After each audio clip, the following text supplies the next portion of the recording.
La crisis se sigue cobrando víctimas en forma de empresas y desempleados. Según los últimos datos del Instituto Nacional de Empleo, se ha alcanzado la escalofriante cifra de 4 millones de parados en España, más de medio millón en la Comunidad Valenciana, siendo la comunidad con más desempleados del territorio nacional.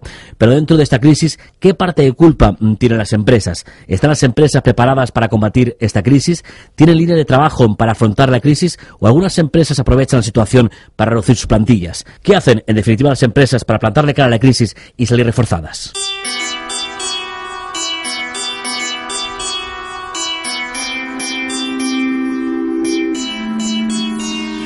Eduardo Navarro, escritor, presidente y fundador de Improvem, empresa dedicada a la gestión de crisis desde hace más de una década, ha escrito un libro, ¿Quieres salvar tu empresa?, donde da consejos, trucos y recomendaciones prácticas para mantener a flote las empresas. Eduardo Navarro nos resume qué ha querido transmitir con este libro. Básicamente el libro lo que tiene es 3 grandes apartados para conseguir entender por qué las empresas exitosas lo que hacen. Al principio del todo hablamos de por qué la crisis es una oportunidad y luego vienen los 3 grandes apartados. Uno es cómo los empresarios o directivos tienen que actuar, tienen que pensar o tienen que comportarse en situaciones de crisis.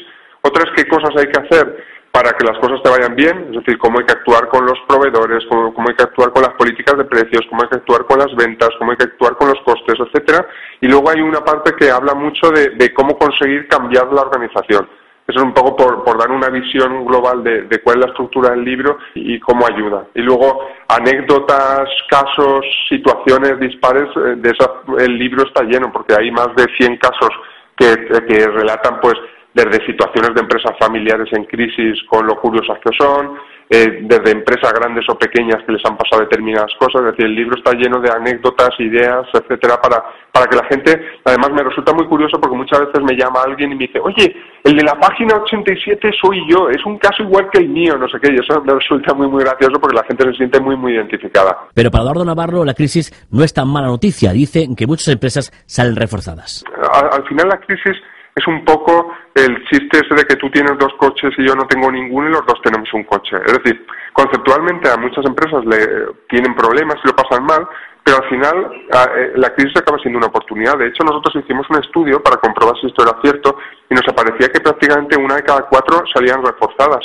Y cuando digo que salen reforzadas no es que se quedasen como están, sino empresas que tú miras cómo estaban antes de la crisis y cómo estaban después de la crisis, y después de la crisis estaban mejor que antes. Entonces, yo creo que el primer mensaje que da el libro, que es el primer capítulo, es que la crisis no es tan mala noticia, que llega la crisis y todos nos ponemos muy tristes, pero que cuando luego miras hacia atrás, si dentro de 3 o 4 años, cuando la crisis ya haya más o menos pasado, pues miraremos hacia atrás y diremos, jolín, pues a algunos les ha ido mal, pero ha habido una parte importante de gente que le ha ido bien, y yo creo que esa es una buena noticia.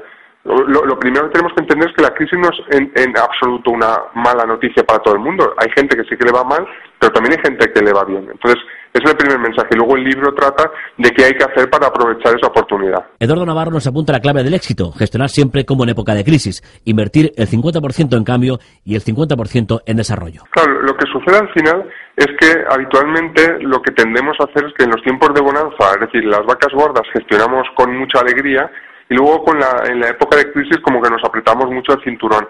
Al final, cuando analizas en profundidad, lo que te das cuenta es que las prácticas a seguir en tiempos de crisis y en tiempos de bonanza no son tan diferentes.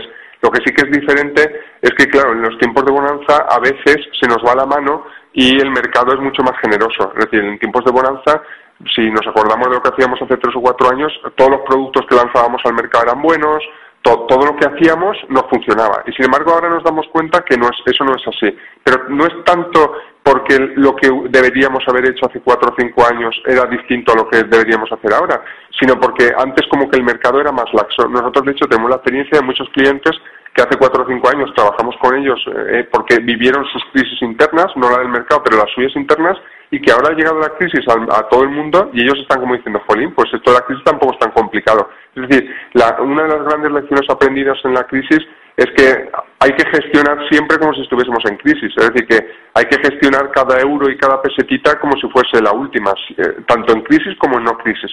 Y eso lo que te hace es que eres mucho más fuerte ante las oscilaciones del mercado. Entonces, las empresas muchas veces no están preparadas, pero porque tampoco lo hacen del todo bien cuando son los tiempos de bonanza. Entonces, yo creo que esta crisis, una de las grandes lecciones para todo el mundo es que cuando vuelvan a los tiempos de bonanza vamos a ser mucho más rigurosos en la gestión. Y por último, Eduardo Navarro da unos consejos a los empresarios. Pues el libro está lleno de consejos y recomendaciones.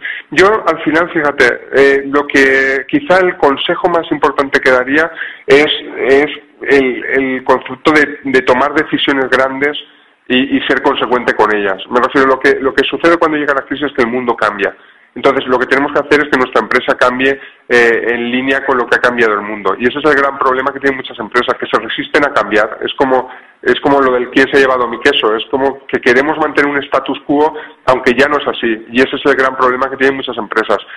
Mi mayor recomendación es que el empresario, el directivo o el autónomo, según el tamaño que tenga la empresa, se pare y diga, oye, ¿cómo ha cambiado el mundo? ¿Cómo me ha cambiado el mundo con la llegada de la crisis? Y que en base a eso tome decisiones. No que quiera seguir haciendo lo que estaba haciendo pase lo que pase, porque ahí empieza a tener un problema serio. Bueno, yo digo que en esta situación hay que ser realista positivo. O sea, hay que, por un lado, no querer montar castillos de naipes y montar castillos en el aire, y que eso puede ser peligroso, y al mismo tiempo a la gente que tenemos alrededor hay que darle un mensaje de optimismo. Es muy curioso cómo muchas veces en una empresa las cosas van mal porque todos pensamos que van a ir mal. O sea, se genera ahí un efecto medio psicológico que es, claro, si el vendedor va a vender pensando que no va a vender porque todo es un desastre, pues acaba no vendiendo. Si el que va a cobrar, pues lo intenta pensando que no lo va a conseguir. Si el propietario piensa que vamos a acabar cerrando, pues acaba cerrando.